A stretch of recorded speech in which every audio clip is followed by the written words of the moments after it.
ആകാശത്തിൽ നിന്ന് പൊട്ടി വിടർന്നതാണോ? ഭൂമിയിലിറങ്ങിയ ഊറി വല്ലതുമാണോ ഇത്? സ്വർഗത്തിലുള്ള ഊർവശിയെങ്കിലുമാണോ? അതല്ലെങ്കിൽ സ്വർഗത്തിലെ മാലാഖയാണോ? എൻ്റെ റബ്ബേ, അല്ലെങ്കിൽ സ്വർഗത്തിലെ വിളക്കെന്ന് പറയുന്നത് ഇതാണോ? 15കാരിയായ സെയ്നു മന്ദം മന്ദം നടന്നു നീങ്ങുമ്പോൾ ആണുങ്ങളും പെണ്ണുങ്ങളും കൊച്ചു കുട്ടികളും വരെ ചിന്തിച്ചു നിന്നു പോകുന്ന കാര്യമാണിത്. അത്രയും കണ്ണിനെ വിസ്മയിക്കുന്ന സുന്ദരി. അവളുടെ ചുവന്നു തുടുത്ത മുഖത്തെ കരിനീല കണ്ണുകളും ചെമ്പൻ നിറത്തിലുള്ള നീളമുടികളും ആരെയും മൈൻഡ് ചെയ്യാതെയുള്ള ആ ചന്തി കുലുക്കിയുള്ള നടത്തവും ഈ സുന്ദരിയുടെ ഒരു പ്രത്യേകതകളാണ്. കൂലിപ്പണിക്കാരിയായ സൈനബ വാപ്പയില്ലാത്ത ദുഃഖം അറിയിക്കാതെയാണ് സുന്ദരിയായ മകളെയും 10 വയസ്സുകാരനായ മകനെയും പോറ്റി വളർത്തുന്നത്. സൗന്ദര്യമില്ലാത്തവരെ സൈനുവിന് അലർജിയാണ്. തൻ്റെ അത്ര സൗന്ദര്യമില്ലെങ്കിലും കുറച്ചെങ്കിലും സൗന്ദര്യം വേണമെന്നാണ് അവളുടെ വാദം. അതുകൊണ്ട് തന്നെ തൻ്റെ വെഞ്ചിലിരിക്കുന്ന കറുത്ത സൗന്ദര്യമില്ലാത്ത ഫാത്തിമയെ സൈനുവിന് ഇഷ്ടമില്ല. തരം കിട്ടുമ്പോഴെല്ലാം സൈനു ഫാത്തിമയെ കളിയാക്കും.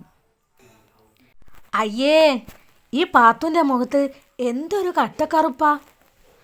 ഭംഗിയില്ലാത്തത് പോകട്ടെ എന്ന് വെക്കാം, കുറച്ച് നിറം പോലുമില്ല. നിനക്ക് നിൻ്റെ ഈ കറുത്ത മുഖത്ത് എന്തെങ്കിലും ക്രീമോ മറ്റോ വാങ്ങി തേച്ചൂടെ പാത്തു? എങ്കിൽ നിൻ്റെ ഈ ഇരുട്ട് മൂടിയ മുഖത്ത് കുറച്ച് വെളിച്ചം വന്നോനെ അല്ലേ? അവൾ അരികിലിരിക്കുന്ന കൂട്ടുകാരികളെ സപ്പോർട്ടിനായി നോക്കി. അതെ, സൈനുവിൻ്റെ അടുത്ത കൂട്ടുകാരി ശരിവെച്ചു. ശരിയാ സൈനു പറഞ്ഞത്. പാത്തുൻ്റെ മുഖം എന്തൊരു കട്ടക്കറുപ്പാ! നിൻ്റെ വാപ്പാൻ്റെ കയ്യിൽ കുറേ പൈസ ഉണ്ടെന്നല്ലേ പാത്തു നീ പറയാറ്? നിനക്ക് വെളുക്കാനുള്ള എന്തെങ്കിലും ക്രീമോ മറ്റോ വാങ്ങിത്തരാൻ നിൻ്റെ വാപ്പയോട് പറഞ്ഞൂടെ? ഫാത്തിമ കൂട്ടുകാരികൾ പറയുന്നത് കേട്ട് ഒന്നും പറയാനാവാതെ സങ്കടത്തോടെ മുഖം താഴ്ത്തിയിരിക്കും.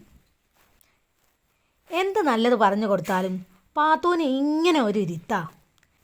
സൈനു ഫാത്തിമയെ കളിയാക്കിക്കൊണ്ട് ഫാത്തിമ തല കുനിച്ച് ഇരിക്കുന്നത് അനുകരിച്ച് കാണിച്ച് ചിരിച്ചു. ഒപ്പം ചില കൂട്ടുകാരികളും ചിരിച്ചു. എന്നാൽ ചിലർക്ക് ചിരിക്കാൻ തോന്നിയില്ല. അവർ ഫാത്തിമയെ സഹതാപത്തോടെ നോക്കിയിരിക്കും.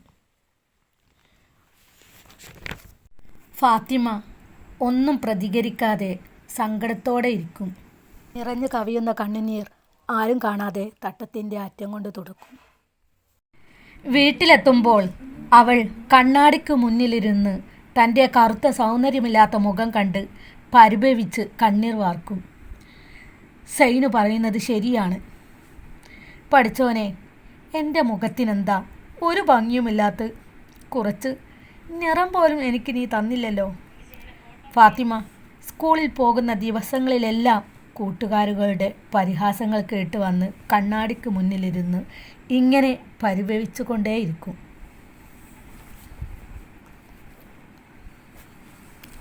ഒരു ദിവസം സൈനു ക്ലാസ്സിലേക്ക് വന്ന പാടെ പറഞ്ഞു,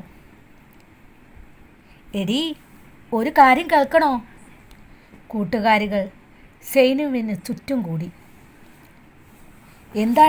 എന്താണ് വേഗം പറ. ഇന്നലെ എന്നെ ഒരു പണക്കാരൻ കണ്ട് ഇഷ്ടപ്പെട്ട് കാണാൻ വന്നു.